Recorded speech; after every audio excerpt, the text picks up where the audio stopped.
I often differentiate integral thought from integral thinking. In other words, integral thought, it's almost like integral as a noun. You know what I mean? Integral thought is the products of integral thinking. It's what we've spent years exploring here on the website: quadrants, levels, lines, states, types, the entire integral map.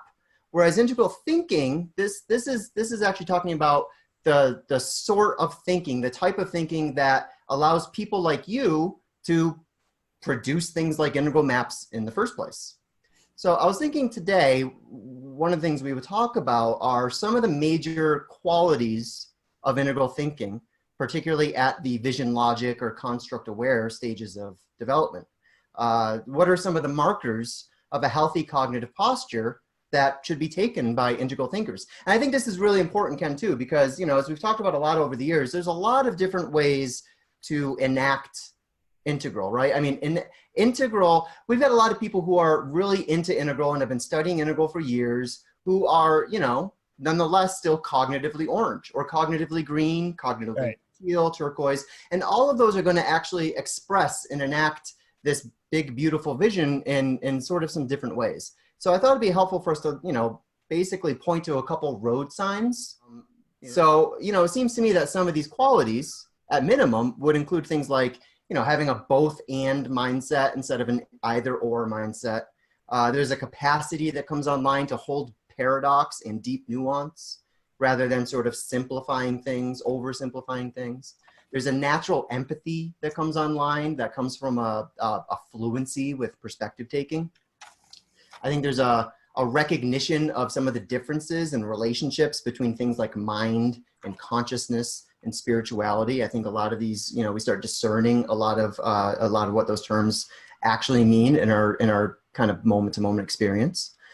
There's a striving to find, you know, what's often called the third win at every opportunity. So I win, you win, and sort of the total evolutionary system that we're a part of also wins.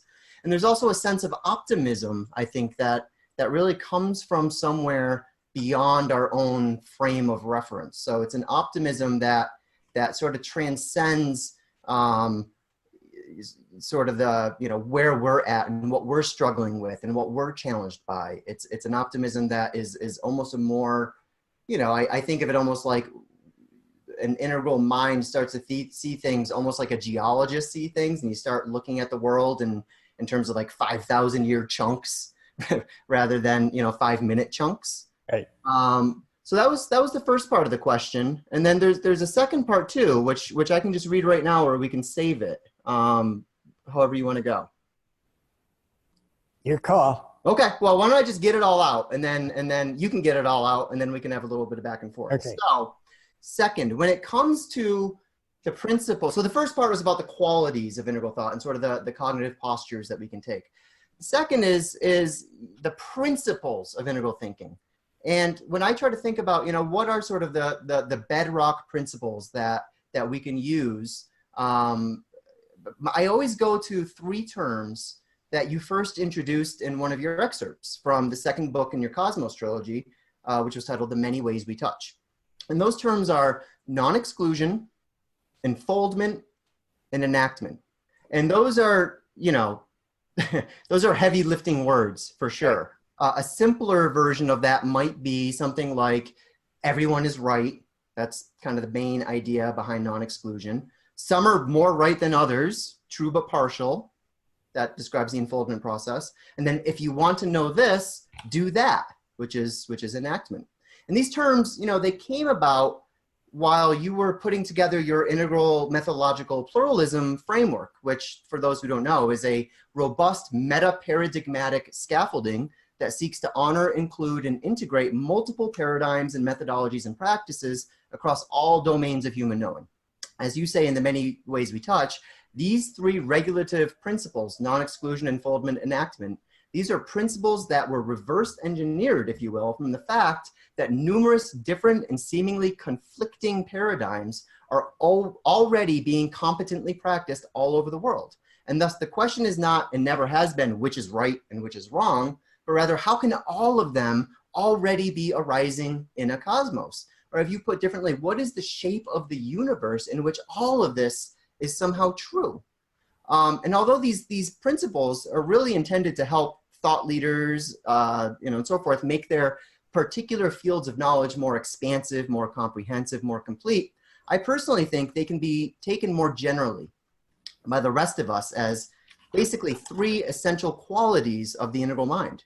And these can be used as, kind of an ongoing heuristic micro practice to help us see more fully, communicate more skillfully, and discover the most effective solutions to whatever problems we happen to be facing. So maybe we could take a quick look at each of these principles, how they can be used as cognitive guardrails while navigating the incredible complexity of our lives and the world around us. And then finally, I'm curious whether you think integral thinking can itself be somehow systematized into a teachable process, kind of like critical thinking, and whether you think these principles might actually represent the core of that process. And finally, whether that process itself, whether you think that process could actually help accelerate people's growth into these integral stages of development, whether it can actually help people in that growing up process. So that was a lot. And I'm curious to see how you take this on. Okay. Let me, jotting down some notes here.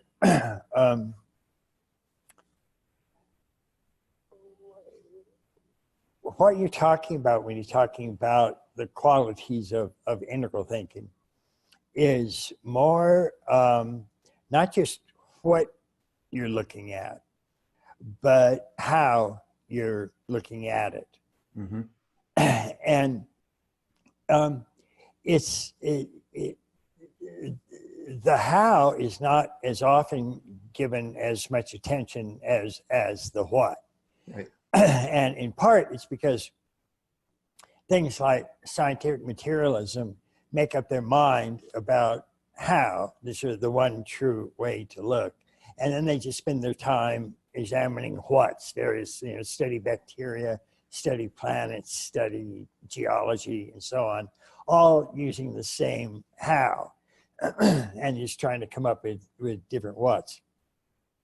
But once you start looking at the how, once you start looking at the quality of thinking itself, what's going into that, one of the first things you find is that you're dealing with perspectives. Mm-hmm. And perspectives are really rather extraordinary things because they reflect the fact that every holon in existence occupies a different space. And therefore, if nothing else, it sees the world from a different angle than every other holon. Right. So there are different perspectives inherent in everything that exists. And taking those perspectives into account can be extraordinarily important. And particularly if we track evolution and see various holons becoming more and more complex.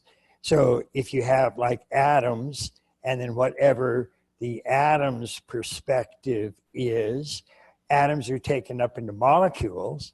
So now we have a molecular perspective on reality, but it's including atomic perspective. So those are still there.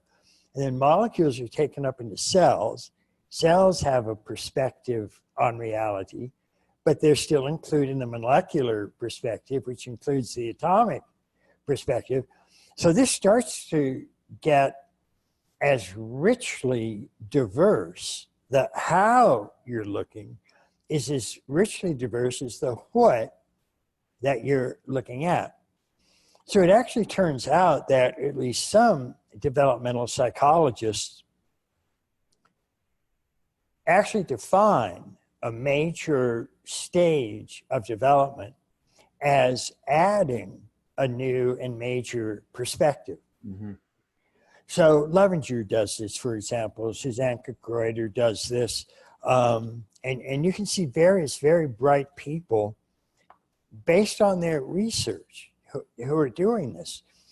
So, for example, in a Levenger type of system, you start out and the young infant and child can only take first-person perspective. And so that's essentially magenta and red. That's the perspective that they have. As growth and development continues, the young child learns to actually take the role of other. Mm-hmm. So it can actually start to see the world through another person's eyes.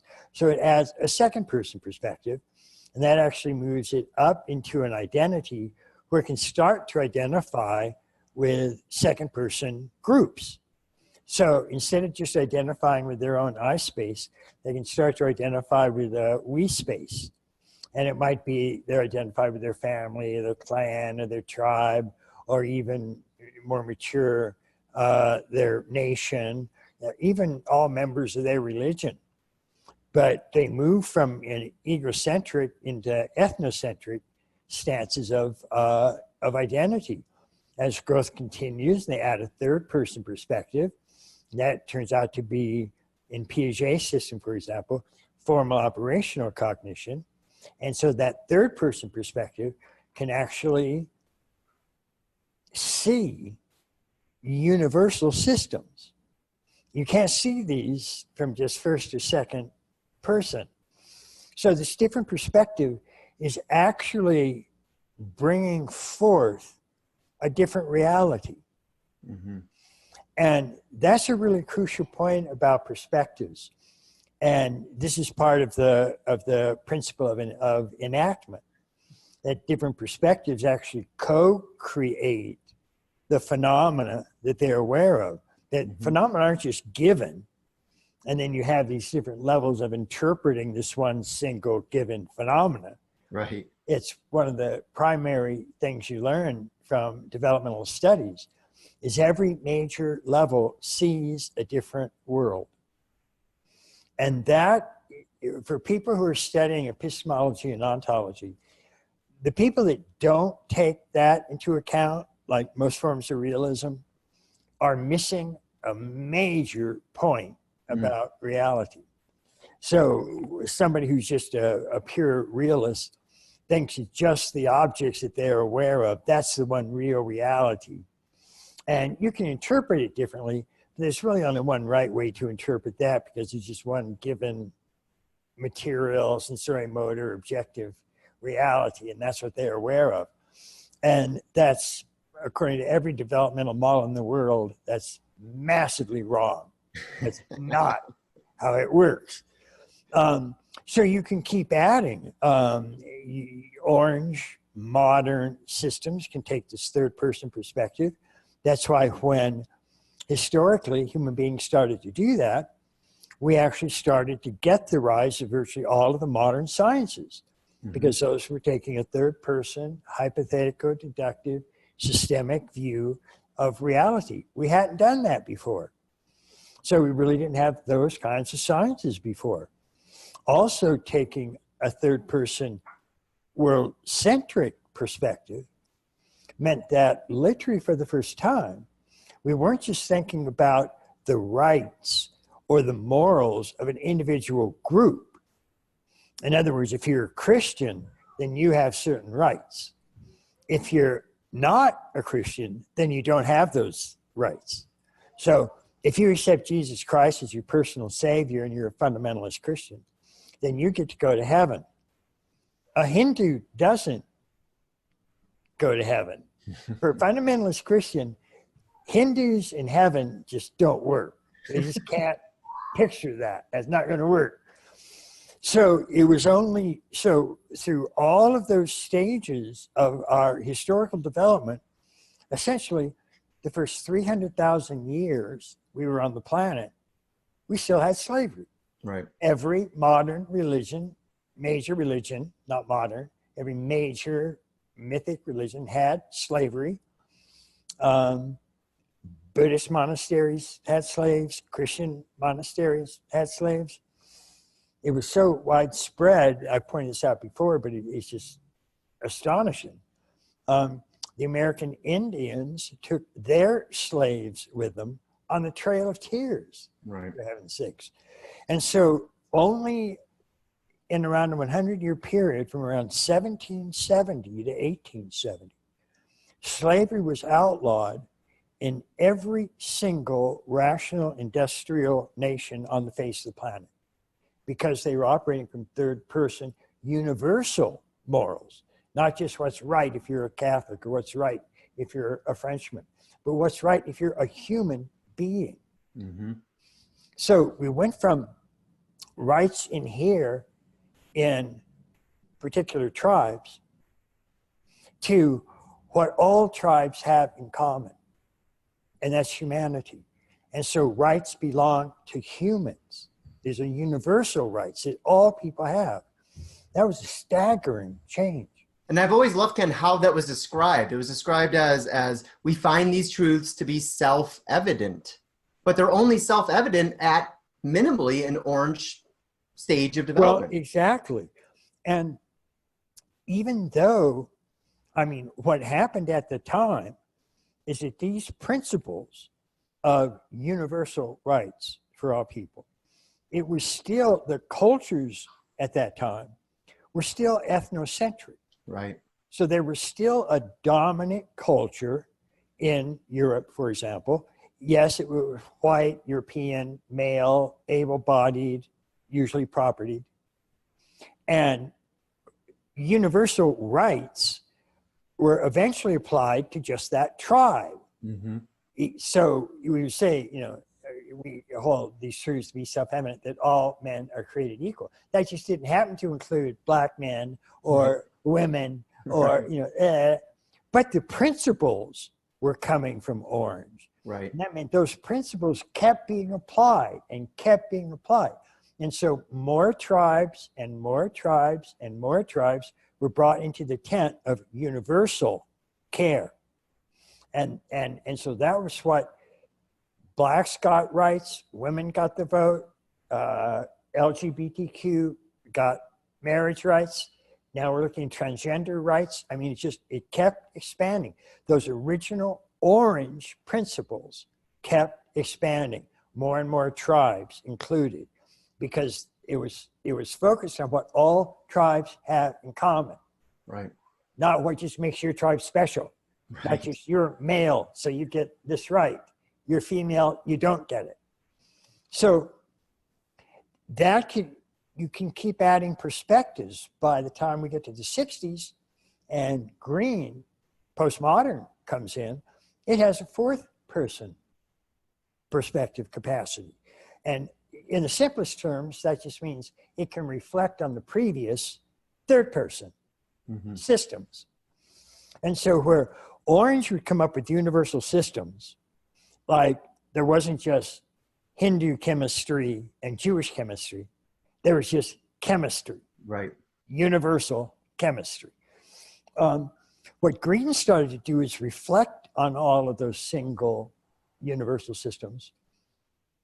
And because it had an increased capacity for differentiation, it started to differentiate them all. And it said, okay, wait a minute, there isn't just one culture that's true and everybody else is wrong.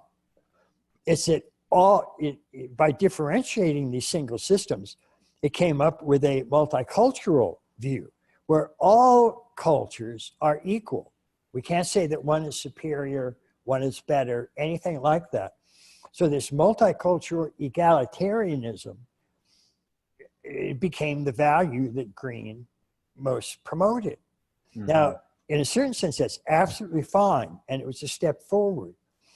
But what Green could do is that although it could differentiate these systems, it didn't yet have the cognitive power to integrate them. Right.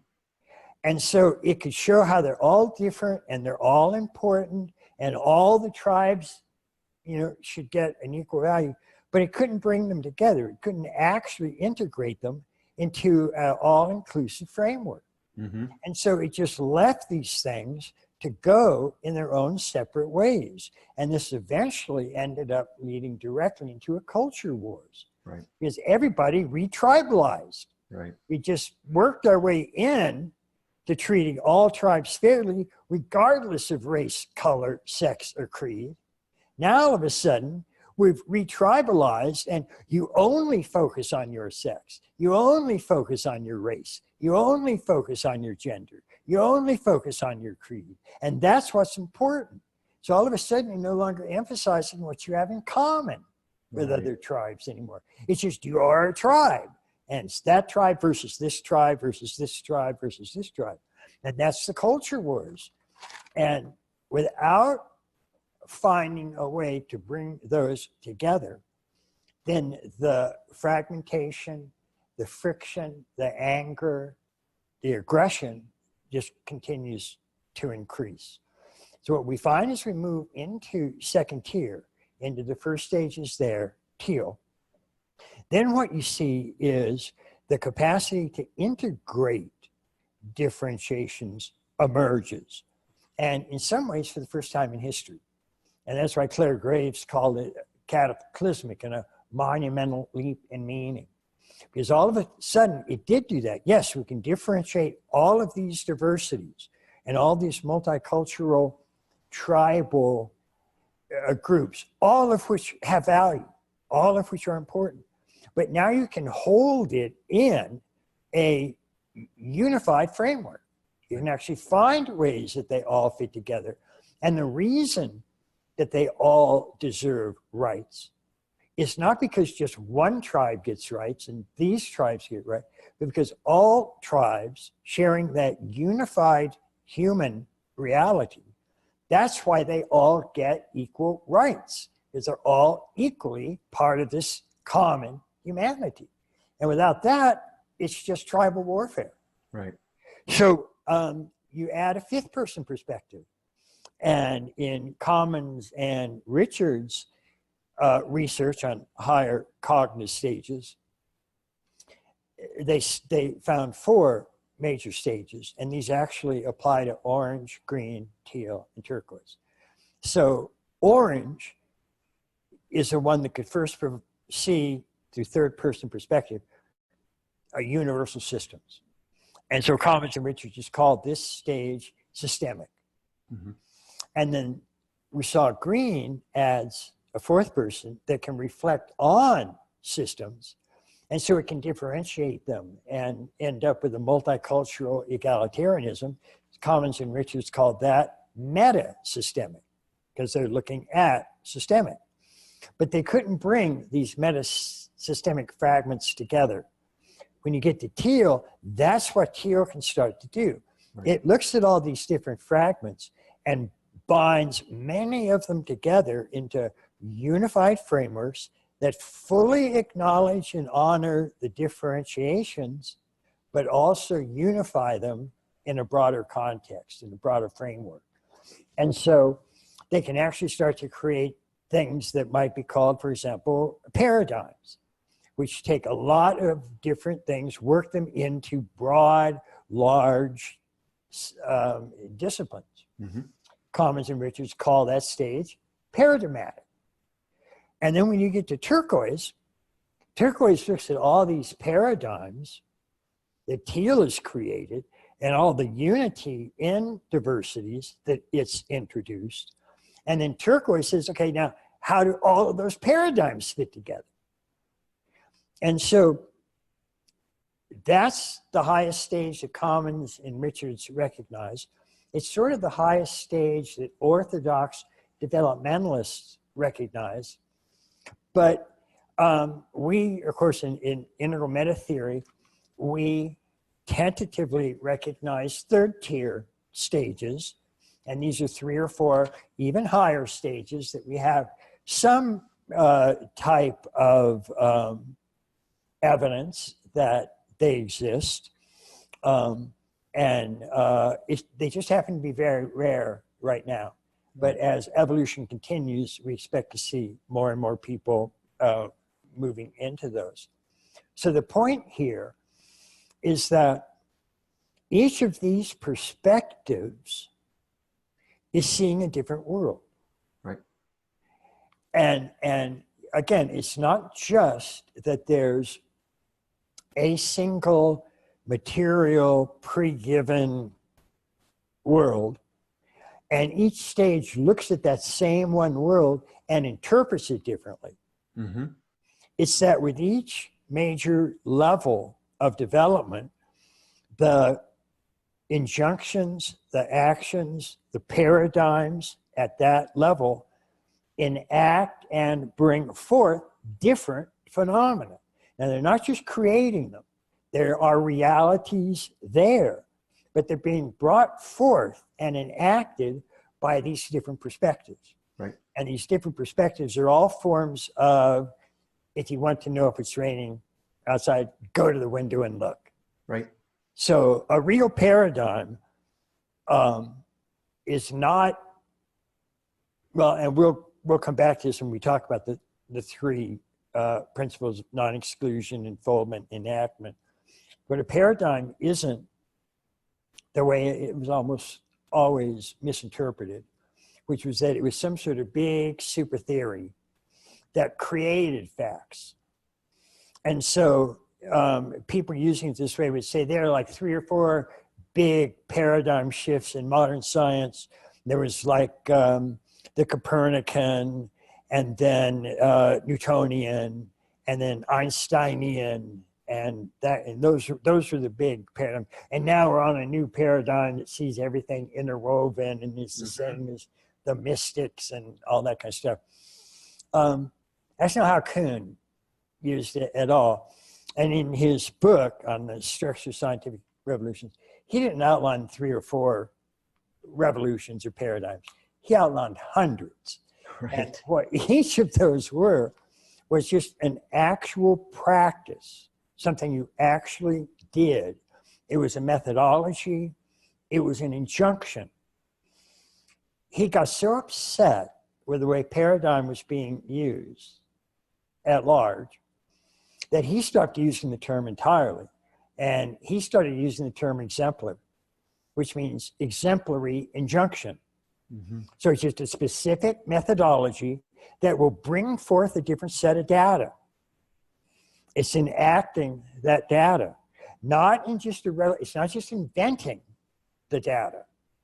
So people, again, misusing his concept, would say, therefore, progress in science is just completely random. There really isn't. It's just, you can choose any paradigm you want, and facts can't determine which is right and all that. Totally misusing it. Kuhn said, quote, I, for one, am a staunch believer in scientific progress. So it's the fact that each of these major levels of development is in itself a series of injunctions or paradigms or exemplars that will co-create the phenomena at its level. Right. And so new realities are brought into being as we continue to grow and evolve. So Ken, is it fair to say that each of these stages brings with it its own truths that become self-evident at that stage? So at red, you know, I find these truths to be self-evident. Corey is fucking awesome. Absolutely. Right? Amber, we find these truths to be self-evident. There is only one God. That's right. And then, you know, obviously orange, green, teal, turquoise, all of these have their own self-evident truths that come online and can be perceived for the first time at that stage, right. And which then becomes sort of like first principles for everything that emerges out of that stage. That's right. And what we tend to end up doing is, when it comes to science, for example, well, first of all, science is just sort of the broad attempt to discover some sort of, quote, objective truth. Mm-hmm. You can see that each of the earlier stages, including magic and mythic, had their own forms of science.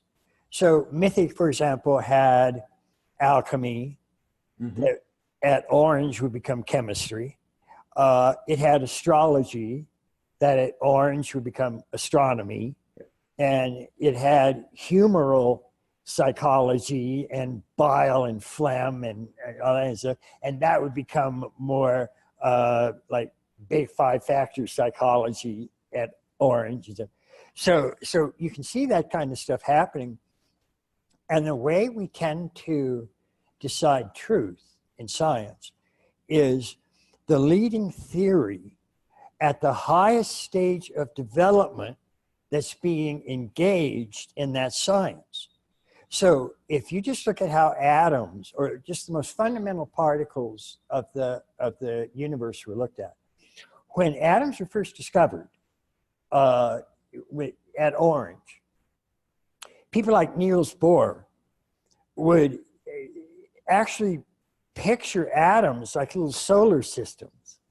And they actually thought they had like a sun that was the nucleus, and the atoms went around them just like planets, and those are actually, that's what it was like. Mm-hmm. That pretty soon, as green started to move in with its much more pluralistic, multiplistic kind of views, it discovered quarks, and quarks were just kind of all over the place, and in sort of perfect keeping with the green pluralistic relativistic stance, there was no real way that they could pull quarks together. But they were no longer looking at atoms as fundamental and little planetary solar systems. They were actually made of quarks in ways that weren't quite clear. But so we had that going on for a long time, and then as Teal emerged in that field, a discovery of a framework that brought all those quarks together in a unified view is sometimes just called the standard model. That's just sort of the way that physics tended to take as truth at that point. And then as you got up into turquoise, it's kind of moved into extraordinarily complex things, but that are capable of integrating even more aspects of physics. And this was string theory and variations on that. That's become so complex that even advocates of string theory acknowledge that there's no empirical experiment that they can think of that would prove or disprove the existence of strings. It will never happen. And so now it's just become kind of a Pythagorean consistency model. And we used to say, okay, physics gives us, it's our hardest science, dealing with rocks and earth and all. And now it's some sort of 11 dimensions in 500 universes, but they're all sort of unified, kind of somehow. It's almost a weird return to a metaphysics. Well, almost. In a strange way it is. Yeah. But what's interesting is folks like realists, again, we say, okay, well, there's just one reality there. And so we say, okay, well, which is it? Is it the orange view of just planetary atoms? Is it the green view of multiplicity of quarks? Is it a teal view of the standard model, eightfold way quarks? Is it turquoise? So which one is it? And the point, again, is simply that different levels of development unfold and enact different phenomena. And our best guess, in the way we do science, is we go with not that we're aware of what we're doing, but in effect what we do is end up taking the highest level of development we have and the theories that have the most acceptance at that point. And that's what we call the most fundamental realities that exist. And so we go back to something like tribal times 400,000 years ago.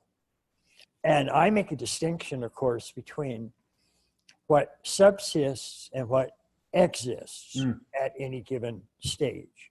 Can you say more about that? Atoms did not exist for any tribal member. There was nothing in a tribal awareness that included atoms. It just didn't exist for a human being in tribal times. But we don't say, therefore, there were no atoms. Right. So atoms were subsisting. They were there, but they hadn't come into awareness. They weren't brought forth to exist in human awareness. So they subsisted, they didn't exist. Mm-hmm. And by the way, this is one of the reasons, because of subsistence, that integral theory is not guilty of an epistemic fallacy. It doesn't do that. But it does point out, and this is simply the tricky part, when we say, okay, there was some sort of quantum level reality that subsisted 300,000 years ago with tribe. Mm-hmm. What was it? Was it planetary atoms? Was it quarks? Was it eightfold standard model? Or was it strings? Mm. And so what we take to be the real subsistence reality is determined by the interpretation of the highest level of development we're at. Right. So we see how they're tied in. You can't just separate them. You can't equate them, but you can't just totally separate them. So one of the things that you would be tracking, if you're tracking these different objects, atoms, quarks, strings, is you're also looking at the perspectives that brought those forth. And perspectives, my point so far is that perspectives include not just changing the scale of something, Mm-hmm. and that's largely how science looks at it. So we have sort of this meso realm where Newtonian physics still works. I mean, we put a person on the moon using just Newtonian physics, but then you can get either very small or very large dimensions. And then the physics changes in Mm-hmm. those dimensions, because again, those are different perspectives in terms of just size. And so at the very small, we have quantum events and things like Planck's constant and so on. And that tends to explain that, the micro dimension. And then at extremely large spaces, we get relativistic physics. Right. Yep. And the constant c, the speed of light, and that kind of thing. Okay. So that's one way to do dimensions. But another way is these dimensions of consciousness, levels of consciousness. Those are enacting, because of their different perspectives, they're enacting different dimensions in each case. And so, as I say, that's the first thing you learn with developmental studies, is that each level of development co-creates an ontologically different world. Mm-hmm. It's not subjective idealism. It's a true co-creation or enactment. Yep. So if you start with just a single given occurrence, or just a given happening, before it's labeled or conceptualized or busted up into anything, it's just a single event. Although even the word single doesn't really apply, because you haven't started applying those conceptual differences. But what you can do is approach that happening, and you can look at it from a subjective stance and simply get your specific subjective responses, reactions, feelings, viewpoints, understandings, insights, whatever it might be, about that event. But then you can also attempt to stand back in a more objective stance.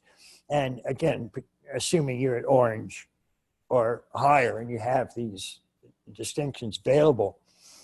And those turn out to be two very important they're two very different perspectives, first person and third person. Mm-hmm. And so they're showing you different dimensions of that reality. And one of the first things that you learn, just from the principle of non-exclusion, for example, is that each paradigm, each perspective is going to bring forth phenomena. And those phenomena just in themselves are real. You're not allowed to say those aren't real, because in themselves, they're existing. They are what they are. You can say, well, those aren't true if you make a judgment compared to some other scale. So if you have an image in your first person awareness of a unicorn, and you can say, well, you know, a realist would say, well, that's not real. That's not true. Well, what they mean is there isn't something out here in my dimension that corresponds with that dimension. And I go, I don't give a shit. I'm not talking about your dimension. I'm talking about this dimension. As an image, that image in the unicorn exists. Whether it corresponds to something out there or not doesn't matter at all. Especially if you step into my 5-year-old daughter's perspective. Oh, she knows they don't exist out there, but unicorns are real. Absolutely. I mean, and one of the reasons that I can say things like, for example, everybody's right. Somebody say, okay, well, wait a minute. What about Santa Claus? Right. Now you go, well, okay. If you look at the actual mythic stage of development that works with concrete operational realities, so you tend to get what's called mythic literal phenomena. That stage will tend to produce Santa Claus. It'll produce Zeus. It'll produce Apollo. It'll produce Jehovah. It'll produce Apollo, and on and on. And those are real at that level of reality.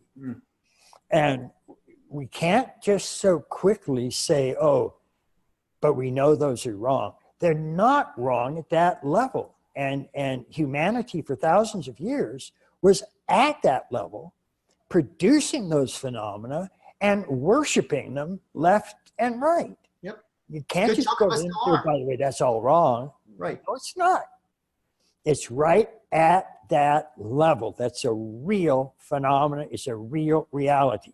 Now, what happens when you move up to higher level is that you add a perspective. So you can reflect on that. And you can then say, okay, there isn't actually a Santa Claus really flying around out there that's really going to come down your chimney. I understand how it's real for you, not denying that, but you can make that kind of judgment. But what you can't do is ever stop and say, okay, this is the only correct judgment. Because 500 years from now, they'll look back on that judgment as absolutely idiotic as you're looking back on Santa Claus. And so, I mean, 94% of the universe is dark matter. What the hell is that? That means all this stuff that we take as reality is only 6%? And that's just what we know, is that we don't know 94% of it. God knows how much we really don't know. That's obvious where unicorns and Santa Claus live. Well, 500 years from now, 1,000 years from now, our views will look absolutely as ridiculous and pathetic as mythic and magic views do now. So everybody's right, and because you can situate them in a cosmic address where the phenomena they're seeing are real. And then within those domains, you can make judgments. And so within a mythic domain, you can make judgments about which God figures seem more important for you if you're at that stage. So you might find, for example, that Jehovah is more important to you than the tooth fairy. And that's a judgment you're making within that realm. And you're allowed to do that. Because the same paradigm, the same injunction is producing those. And so within that paradigm, you're allowed to make judgments. What you're not allowed to do is use a different paradigm to deny that paradigm altogether. That's not an exclusion. You're not allowed to do that. So that's the way, sort of all the way up. So you start out with just this happening. And you realize you can look at it in a subjective fashion. And when you do that, what you see is going to depend upon your level of consciousness in that subjective space. Yep. And that will differ, and each of those will have their own relative reality. But then you can also look at that same happening from an outside third person perspective. Now, when you do that, you see very different stuff. And in particular, if you look at holons, and one of the conclusions that looking at holons through all of these perspectives is that at the very least they have interior or left hand and they have exterior or right hand. Mm-hmm. And the exterior right hand is what you can see with a videotape or a camera or some sort of recording device. If you got a small enough video camera, you could take a picture of an atom. We can actually see electrons with an electron microscope, and molecules. We can actually see the outsides of them. We can't see the inside. So what's the inside? The inside is prehension. The inside is its own little bit of awareness, a little bit of proto-feeling, a little bit of proto-consciousness. And so that's what we have in the first person, subjective realities of that happening. And then if we look at it in an exterior fashion, we're going to see its matter, energy, and form. And those are just things that exist in the spatiotemporal world. Mm-hmm. What we can't see are interiors. The same way I can't actually see your interior, you can't see mine. But we have an enormous number of ways that we can give very compelling reasons that those exist. Mm-hmm. And among other things, that's what language does, is allows us to exchange perspectives. I take your perspective, you take mine, and we attempt to reach something called mutual understanding. Mm-hmm. And that can happen within a relatively similar ballpark. And so that's a very important reality. It's miraculous. You've described it as the miracle of we. Because, here we are, like I've got all my thoughts in my head. You've got all your thoughts in your head. There's this chasm between us, and yet we're able to fill the space with language. Yeah, and absolutely. Shared meaning and shared values and all of that. And it really, it bridges these two sort of islands of consciousness and brings them together. It's miraculous. Exactly. And in terms of, well, do we mean the same thing when we say something? People like Jürgen Habermas maintains that we all have the assumption that you can understand what I'm saying, or I wouldn't even try to talk to you. Right. If I was really convinced what the extreme postmodernists tell us, that we can't understand ever what the other person is saying, then why do they even talk? They wouldn't even talk if they believed that. It would be a complete waste of time. So we're tracking these perspectives as part of what happens in your awareness as you're approaching a given happening. And so one of the things we're finding is that you can see these interior and exterior, and in those interiors, find levels of development. In those exteriors, you can also find evolutionary stages of unfolding. That's just one part of it, but that comes from seeing these different perspectives and the dimensions that they disclose. And of course, in looking at that single happening, and we've seen that it has a subjective and an objective dimension, then we can also look at it in terms of its own individual being, and then the types of groups or collectives that it's a part of. Because we just don't know really hardly any holons that exist just by themselves alone. And in things like evolution, you can't even get evolution going forward if you don't have both the interiors and the exteriors, but also individual and collective. So, quick example, if you're looking at the evolution of a frog. So what did the first frog look like? And the answer that could actually live and exist.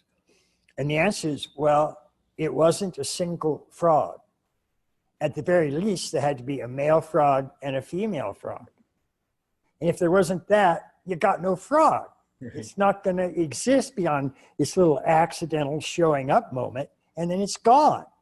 But so we're looking at these unfolding, evolutionary unfoldings, and we're seeing that you can look at them again through perspectives that include interior, exterior, individual, collective. Those turn out to be the foundations of first, second, third person pronouns in languages. And every major mature language has all three of those, because as language was evolving, it was running into all three of those dimensions: first person, second person, third person. And it had to evolve to fit those realities. And so every language has those perspectives built into it. And that should tell us something right there. Though what it's also telling us is that the upper left subjective I space and the lower left collective we space and the upper right he, him, her, it space and the lower right they, them, theirs, its space are real realities. And each of these have different types of truths. They have different types of meanings and drives and motivations. They have different value systems. And so, and each of those have levels of evolutionary unfolding, and each of those have lines. So even in evolutionary biology, they distinguish between what they call a grade, which is a level of development, and a clade, which is a line of development. And these are all real and all 4 quadrants. You can keep going. And this is again, just as we're changing our awareness, as we're changing our perspectives, those are all the things that we see. We wouldn't see those if we weren't changing our perspectives. Right. Those just aren't lying around out there waiting for everybody to see. That's why no tribe saw atoms. That's why no world religions have an understanding of stages of growing up. You actually, like Kuhn, you need a paradigm to generate specific truths. No paradigm, no truth. Right. All you get without any extra paradigm is just what you get in your average everyday awareness. And average everyday awareness, I put it the other way, I'd say 99.99% of the things that humans call true doesn't exist in your ordinary awareness. If you just look at your ordinary awareness, the sun circles the earth. Right. The earth is flat. Well, I could go on. Yep. Not a lot of truth running around out there. So the paradigm is you have to do something to see these other things. Yep. Make a microscope, make a telescope, change your perspectives, look at levels of development. I mean, so perspectives are giving you these different objects. And we can't just start by trying to spot objects, because as long as we're stuck in a particular perspective, will only see the particular objects that are enacted by that perspective. Mm-hmm. There may be 100 other important perspectives that we're aware of, and therefore you're missing 99 of the other objects that are out there because you're not changing that. And you can keep repeating those perspectives. So we said you could start looking at just a single event, and you could look at it in a first person or a third person perspective. And that gives you 4 quadrants. Mm-hmm. You can look at any holon in any quadrant and repeat the same perspectives. So you can look at a holon in the upper left from the subjective point of view or from an objective point of view. And then you get 8 zones. And each of those zones have a different methodology because they're dealing with different data, different phenomena, different realities. And so that becomes absolutely crucial in terms of what's real. When we look at just these 8 zones, we find 8 methodologies, all of which are well known, well established by the people using them. That all of them have knowledge communities that have an enormous amount of compelling evidence that that's real. They have data backing it up. And yet almost every other methodology will deny their reality. That's just the worst way you can approach almost anything you can think of in this world. It's the worst way to build a philosophy. It's the worst way to build a political system. It's the worst way to build any society. It's the worst way to have a relationship. It's the worst way to find a job. Because all it's doing is saying, let me be blind to as many possible realities as I can be, because that'll make life easier for me. And I go, really? Good luck with that one. So, so what we have, just from looking at those perspectives, is we find out that any experience we have, any knowledge that we have, has a who and a how producing an object. Mm-hmm.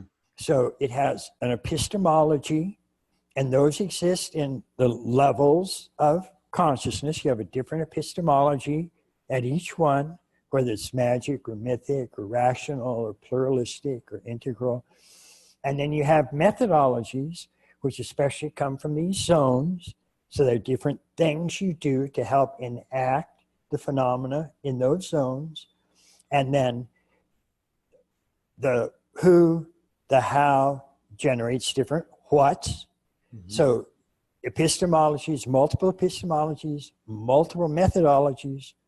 multiple ontologies. And these are all real, and they all fit together in an integrative meta-theoretical framework that we call integral. So those are some aspects of the thinking side of what we see. And then, of course, what we do tend to do is focus on the products and say, okay, you know, let's look at quadrants, let's look at levels, let's look at lines, let's look at states, let's look at types. And of course, that's important. But these are some of the ways that we discovered those in the first place. That's right. Because the whole point is that all of them are data that require specific paradigms to enact. And without those paradigms, you don't see it. They're not lying around out there waiting for everybody to see.